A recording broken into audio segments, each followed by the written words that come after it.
Welcome to Choice Classic Radio. Like us on Facebook, subscribe to us on YouTube, and help keep this show alive by donating at choiceclassicradio.com.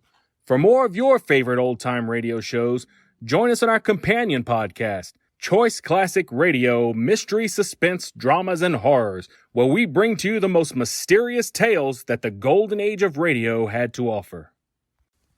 And now, with 116 episodes made, broadcasting from 1949 to 1953, we bring to you Richard Diamond, Private Detective. The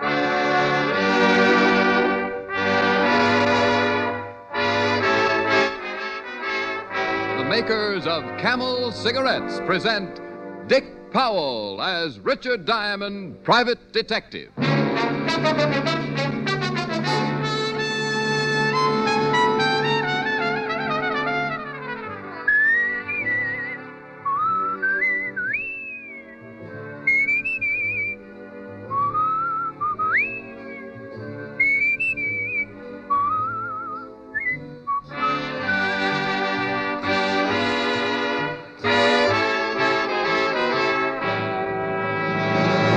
Not one single case of throat irritation due to smoking Camels. That's what noted throat specialists reported in a coast-to-coast test of hundreds of people who smoked only Camels for 30 days. Make your own 30-day Camel mildness test, the sensible, thorough cigarette test, and see why more people smoke Camels than any other cigarette.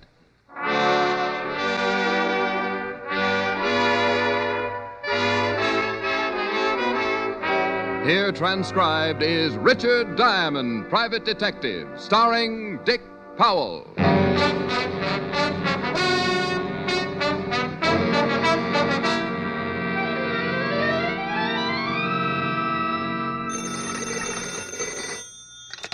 Diamond Detective Agency. Put up or shut up. Hi. Oh, hi, Helen. You busy? Oh, like a hibernating bear. No business? I've seen more action in a bankrupt turtle farm.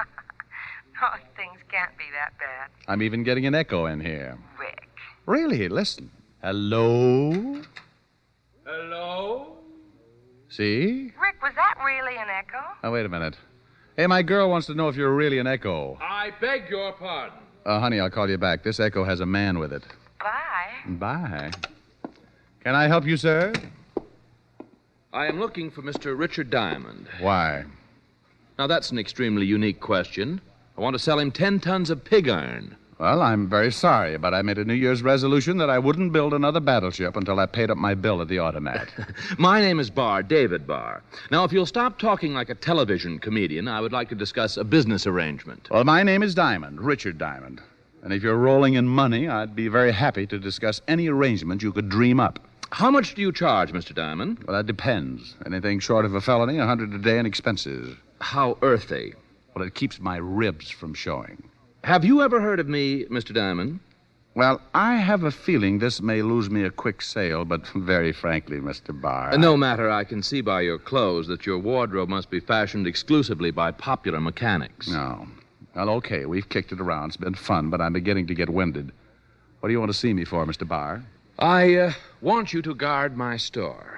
Store? Yes, I have the most fashionable men's haberdashery and tailoring business on Madison Avenue. And you want it guarded? Perhaps I should give you some background concerning the disgusting incidents that led me to your, Office. For the lack of a more sordid description, yes, office. I'm sure the whole background must be very disgusting. 2 nights ago, my shop was vandalized. Somebody broke in and swiped something. Yes. To be exact, 1 blue serge suit. One suit? One. I reported the incident to the police, and they summed it up with the same brilliant observation as you. To quote the sergeant, somebody broke in and swiped something. Now, look, Mr. Barr, don't tell me you want me to find that blue suit. No, this was not the end of the trouble, Mr. Diamond. Somebody lifted a hand-painted tie, maybe? Naturally, my employees were questioned, and the following day the police returned to their little precinct, satisfied that somebody had merely... Busted in and swiped something. Yes. Well, the following night, my shop was again the object of vicious vandalizing. This time, the party, or parties responsible, took every foot of Blue Serge material in the shop. Oh, now, wait a minute. First, somebody breaks in and takes one Blue Serge suit. The next night, all the Blue Serge material in the store is stolen. What's the matter? Did you run out of suits? All my suits are custom-tailored, Mr. Diamond. Oh. My stock of finished merchandise is generally sparse. We complete only 2 or 3 suits a day. The missing Blue Serge was hanging with 2 other suits. The property, of course, of one of my best customers. And the thief didn't touch the other 2 suits? No. And on the following night, the night of the second burglary, a gray flannel was left untouched. The suit and the cloth stolen were both Blue Serge. Correct. Naturally, I had to order another stock of the same material. It's in the shop now, and I should not be able to sleep a wink unless I was certain that it was safe. And you want me to sit up with the Blue Serge? Exactly. I am considerably interested in finding the motive behind these unusual robberies. Oh, well, this is certainly a first in my life. I've sat up with a lot of things, but never 15 yards of Blue Serge. The illustrious Mr. Barr handed me a $100 retainer, ran a white glove over the top of my desk like an inspecting general, made an observation on the pursuit of happiness, and went out of my office faster than a bad molar at a dentist convention. We had agreed to meet at his shop at 6 o'clock that evening. So I pasted the $100 bill to my instep, put the instep up on the desk, crossed the other instep over it, leaned back and dozed off, secure in the knowledge that money would never go to my head.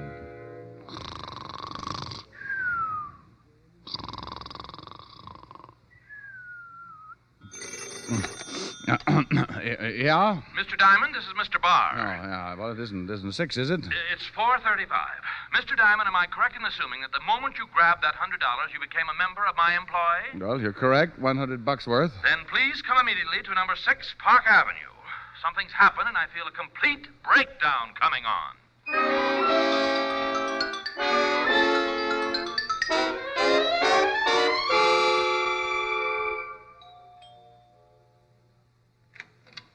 Oh, come in. Oh, what's happened? Oh, if this keeps up, I may be living on dream pills. I've been eating them like peanuts. Well, maybe if you gave me a hint. I have been robbed. Well, didn't we go through this thing in Here, I've been robbed here in my apartment. What? I came home, took a bath, went in to get dressed, opened my wardrobe, and to my complete horror, found 3. My only 3 Blue Serge suits were missing. Oh, no. A potent reaction. Oh, no. Now, why didn't I think of that? I can't imagine. It's certainly simple enough. We'll spend a whole day insulting each other after you solve this mystery.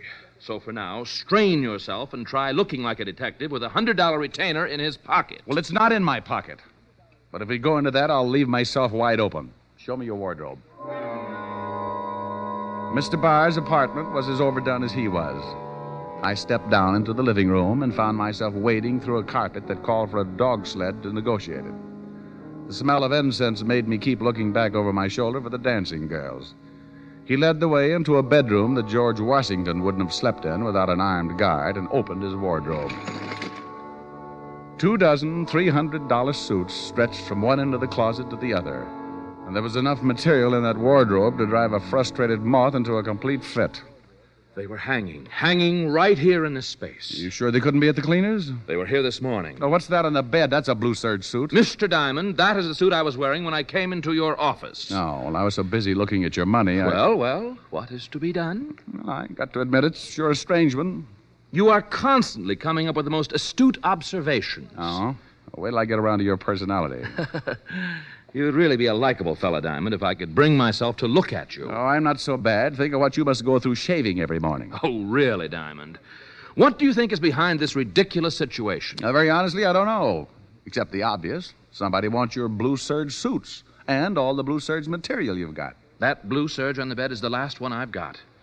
Do you think this could be some kind of a practical joke? Not very. It could get somebody 10 years. Well, have you got any ideas at all? Yes, I have. Take that last Blue Serge and hide it. I'll sit in your store tonight and see that the new material you ordered doesn't get lifted. You take the suit, Mr. Diamond. You're being paid to protect it. Okay. And remember, it's new. Brand new. It would cost you $300 to duplicate it.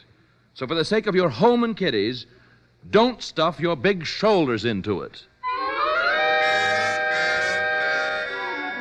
He gave me the key to his store and told me how to shut off the burglar alarm.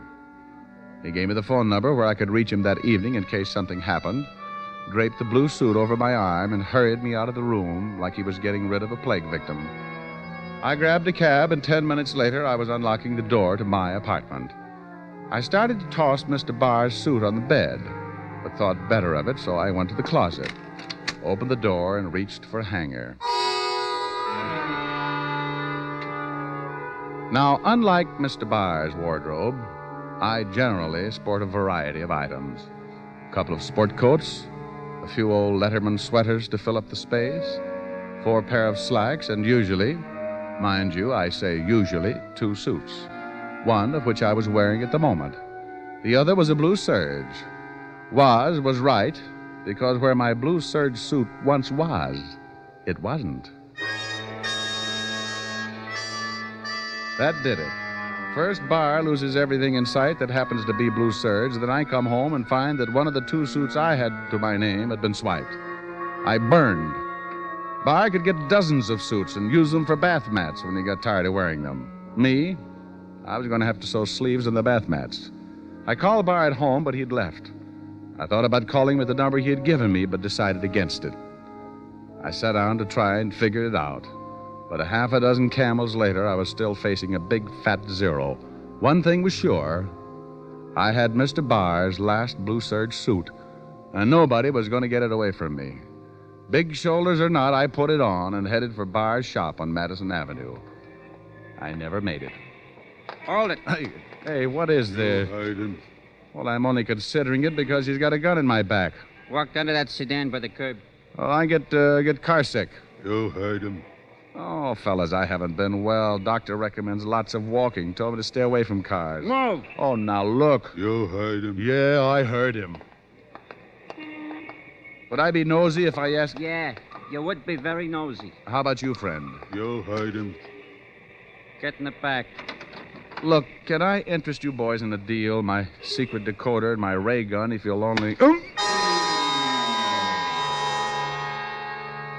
They were both big boys, and they both had big guns. One of them slugged me with one of the big guns, and my head swelled up to match the whole ugly situation. I went down and out faster than a left fielder trying to steal home with a Charlie horse. They rolled me into the car.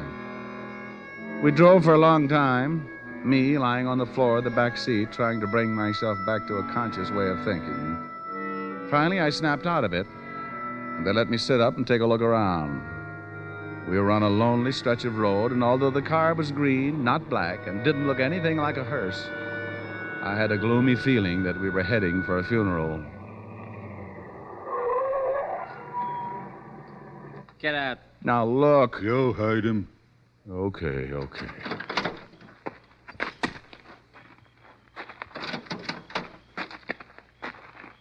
Look, fellas, the least you can do is tell me... Get out of that suit. Get out of the suit? You heard him. Take it off. Take it off quick. Well, okay. Would you mind turning your backs? You want to get belted again? No. I'll take it off. Take the coat, Hunts. Yeah, Hunts. Here. Now the pants. Come on. Oh, all right. But it's cold. I'm getting goosebumps. Hand him the pants. There you are, Hunts. Oh, so you're the guys who've been after the blue serge suits. Walk him off the road, Hunts. Yeah, what if a car came by, me in my hand-painted shorts? Get him off far enough so they won't find him right away. Move! Oh, now look. You heard him. Yeah, I sure did.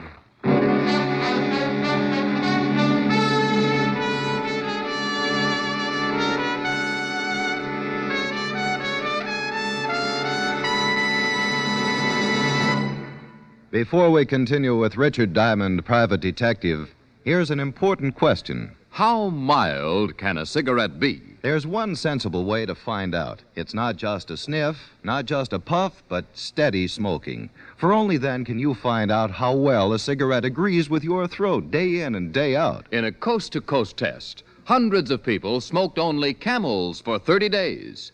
Each week, their throats were examined by noted throat specialists who reported not one single case of throat irritation due to smoking Camels. Make your own 30-day Camel test. Enjoy the rich, full flavor of Camel's costly tobaccos for 30 days and find out just how mild a cigarette can be, how mild Camels are, pack after pack, week after week. It's the sensible, thorough test, a test that will pay off in years of smoking enjoyment.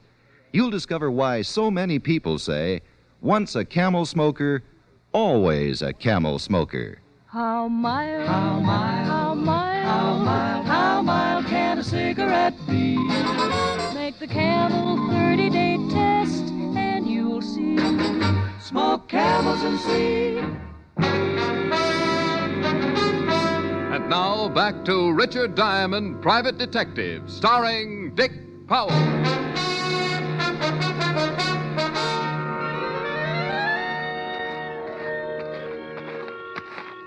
I kept walking with Hunts right behind me, his big gun pointed to the middle of my back.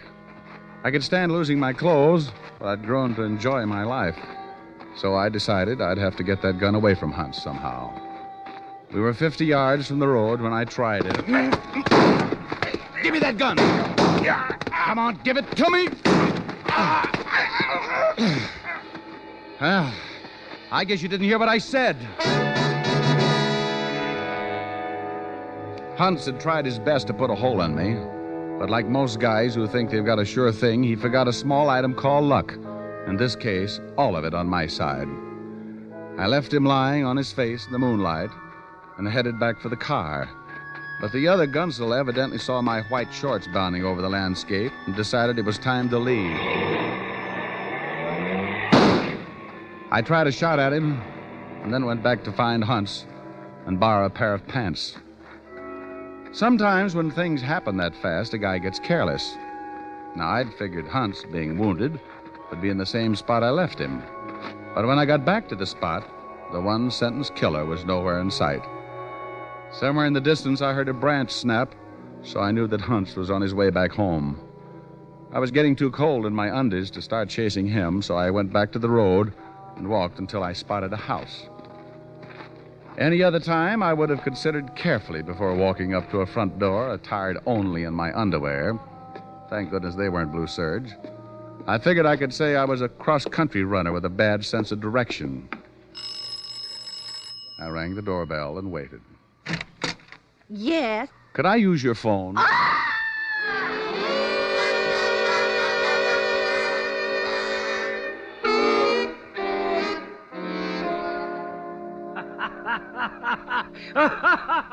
Oh, shut up, Walt. Boy, did you look silly when they dragged you in here. Oh, I don't know. Otis thought it was a burlesque raid and asked me for a date. Would you mind telling me what you were doing running around like that? Well, that woman's husband was chasing me. What did you think I was doing? Well, you can't blame the old man for chasing you. You scared his wife right out of her wig. Now, why don't you tell me what this is all about? Because I don't know. Well, how'd you lose your clothes? Let me make a phone call and I'll tell you all about it. I put in a call to David Barr and asked him to meet me at the store. Then I briefed Walt on everything up to date. Walt said... Are you nuts? And I left before I had to lie. I went back to my apartment, climbed back into the only suit I had left, and 20 minutes later, I was standing in David Barr's shop on Madison Avenue. I explained the events of the last couple of hours, and Mr. Barr said... Disgusting. You bet. I just can't understand it. Move over. Don't you have any theories at all? Well, vague ones. That blue suit that you gave me. Tell me about it. The material was originally ordered for a customer who failed to show up, so I had it made up for me. Where did you get your cloth? Black and Winterfield. Although I'm certain you've never enjoyed the benefit of their merchandise, you must have heard of them. What customer was the material ordered for originally? Oh, not one of my steady customers. He left a deposit. Well, what was his name? Kingsley. Leonard Kingsley, a small man with a preposterous stomach. I had to order 4 yards. Oh, well, that's Mr. Kingsley. He's never called or gotten in touch with you? No. So needing another blue suit, I use the material for myself. If he comes in, I can always order more material. Didn't you take his measurements? He was in a hurry. He picked out the Serge from the book, gave me a deposit, and told me he'd be back that afternoon for the measurements. That was over a month ago. What are you driving at, Diamond? How do I know? I'm just fishing. The whole thing has got something to do with blue serge material in that blue suit. You're getting disgustingly repetitious. I suppose you're going to tell me this Kingsley sent 2 hired killers to steal my goods because he thought it was easier than coming in for a fitting. I don't know. Where's your phone? On the desk. It's the only thing in the whole shop that looks anything like a phone. Honestly. I got more of a description of Leonard Kingsley and put in a call to Walt at the precinct. I gave him the information, asked him to run a check. Then I said goodnight to Mr. Barr and settled back in a chair to guard the store. I'd been sleeping about an hour when Walt called back. What do you know about this Leonard Kingsley, Diamond? Oh, now, there's a brilliant question. Why do you think I called you up? I don't know anything. I want to find out. Well, where did you hear about him? From my client? That bar guy you told me about? That's right. This Leonard Kingsley came into his store, ordered a suit, never came back. That was because he couldn't. Come back? Yeah. About a month ago, this Leonard Kingsley was killed in a car accident. Stepped off the curb and a car hit him. You sure it was an accident? Yep. Woman hit him. There was an inquest. Witnesses say it was all Kingsley's fault. All right. What's the rest? Rest? Oh, stop with the Little Red Riding Hood. Something's up. Well, this is confidential, Rick. Well, it'll stay that way. The FBI have got a share in this thing. What?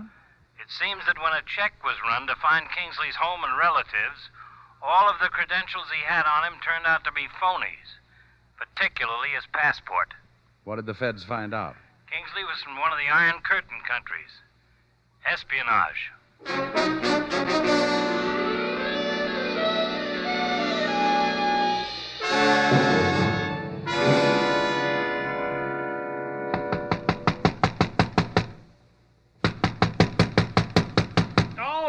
All right.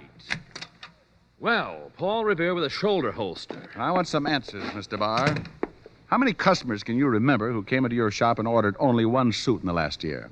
Half a dozen. How many never came back after they got the one suit? Well, what's the matter? That's peculiar. Everyone I can remember, and they're comparatively easy because most of my customers are steady. Go on. What about these single customers? Every one of them ordered a blue Serge. And you got all the material from Black and Winterfield? Yes.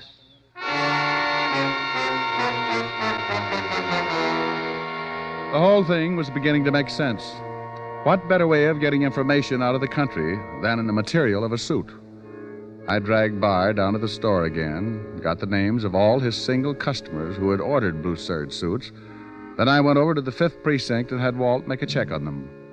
2 hours later, the U.S. Customs Department sent in an interesting teletype. Rick, every one of those guys have left the country and hasn't returned. And 8 to 5, the FBI can find out plenty. Now, give them the information. Let's go over to Black and Winterfield. I want to take a look at that store. See if I can find out how anyone can hide any kind of information in 3.5 yards of blue serge.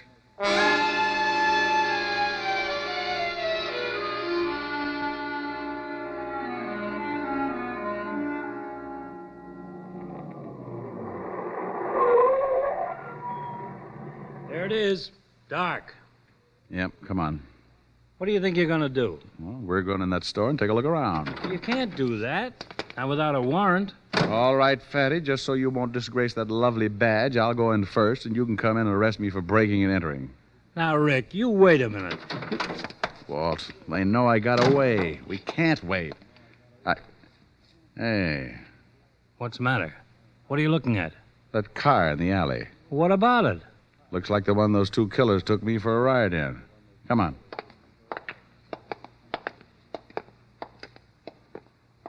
Well? Looks like it. Wait a minute. I took a shot at it, and maybe I can... Wait, I'll light a match. Uh-huh.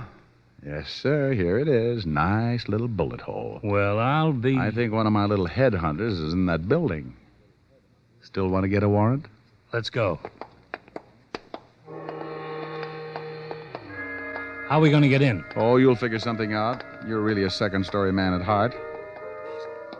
Rick, wait a minute. What is it? Look at this. Isn't that blood? Looks like both of them are here. Leads right in that door. Locked. Let's go around back. We ducked around back and spent the next 10 minutes jimmying the window. And Walt couldn't have been more professional if he'd done time in Sing Sing. He jammed it without a sound and knew just how to disconnect the alarm. We squeezed through and dropped to the floor. We were in a basement, and from somewhere in another part of the building, we could hear a radio playing softly. We went up the steps to the first floor and stopped to listen. The radio was to our left, down a long corridor. We stayed against the wall and edged our way toward a door at the end of the hall. A thin strip of light showed at the crack, and we moved up and listened, holding our breath. How you feeling, Hans? Well, try and take it easy. And the boss is coming with the doc. They're both in there. Let's take them. Hold it. Music making you feel better, huh? No, Gabe. Well, you want something better, maybe? Artie Shaw pick you up, maybe? No. Turn it off. Okay. Don't you worry. I'll get that shamus for shooting you. And the boss will be real happy when he sees we got the suit. Okay, let's take them, Walt. Look out behind you, Rick.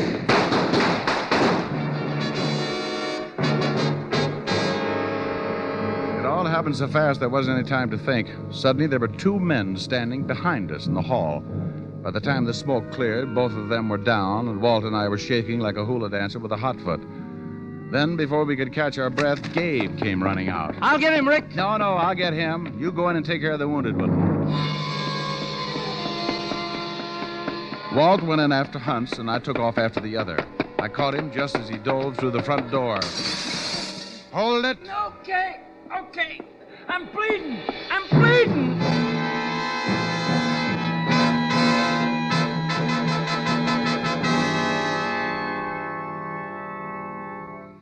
All right, let's have it. I'm bleeding. Get a doctor. The ambulance is on the way. Now tell us about it. What do you want to know? We want to know about the suits and about the material, and who the guys are in the hall. One of them's a doctor for Hunsia. The other one's the boss. He runs the store. You were getting information out of the country and the Blue Serge material. Yeah. What kind of information? All kinds. Defense plans, radar locations, that kind of stuff. Done all in code numbers. How did they do it? Stuff was invisible like. Just drew it on the Blue Serge. When the guy got out of the country, he'd take the suit and dip it in something. Then the writing come out. And when Kingsley got hit by the car, you found out he didn't have the suit. The boss did. How about it, Hunts? How do you feel? Why did you swipe my suit? We was tailing Bar. Saw him going to your office. Figured maybe he'd give you the suit. Well, there it is, Rick. How about it, Hunts? Your partner telling the truth? You heard him.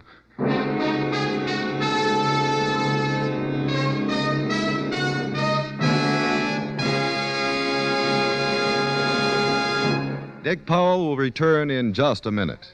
What cigarette do you smoke, Doctor? Again, a study has been made. Again, this question was asked of doctors all over the country and in every branch of medicine. The brand named most was Camel.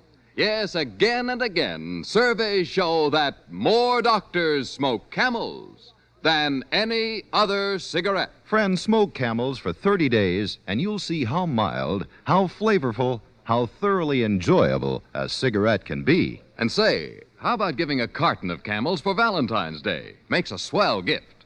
How mild, How mild, how mild, how mild, how mild can a cigarette be? Make the Camel 30-day test, and you'll see. Smoke Camels and see. Here's Dick Powell with a special message. Thank you. Ladies and gentlemen, each week for many years, the makers of Camels have been sending gift cigarettes to hospitalized servicemen and veterans in this country. Now, gift Camels are also being sent to hospitals overseas.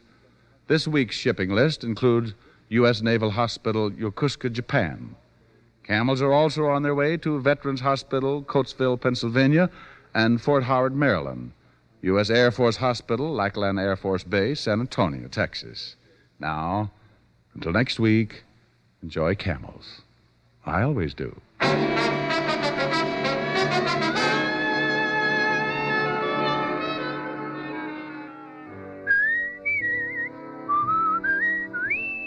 Dick Powell can soon be seen in his new RKO picture, Cry Danger. Tonight's adventure of Richard Diamond was written by Blake Edwards with music by Frank Worth. Our director is Helen Mack. Featured in the cast were Virginia Gregg, Wilms Herbert, and Arthur Q. Bryan. PA stands for two things: pipe appeal, and Prince Albert. They go hand in hand. For Prince Albert's choice tobacco has a rich flavor and a delightful natural aroma. PA is crimped cut for smooth, even burning, and it's specially treated to ensure against tongue bite. Get Prince Albert, the National Joy Smoke, America's largest selling smoking tobacco. Listen next week for another exciting transcribed adventure of Richard Diamond, starring Dick Powell. This is Your FBI. The official broadcast from the files of the FBI follows immediately. Stay tuned. This program came to you from Hollywood. This is the American Broadcasting Company. That concludes today's episode. We'd like to thank you and remind you to donate at choiceclassicradio.com. Remember, your donations make episodes like this possible.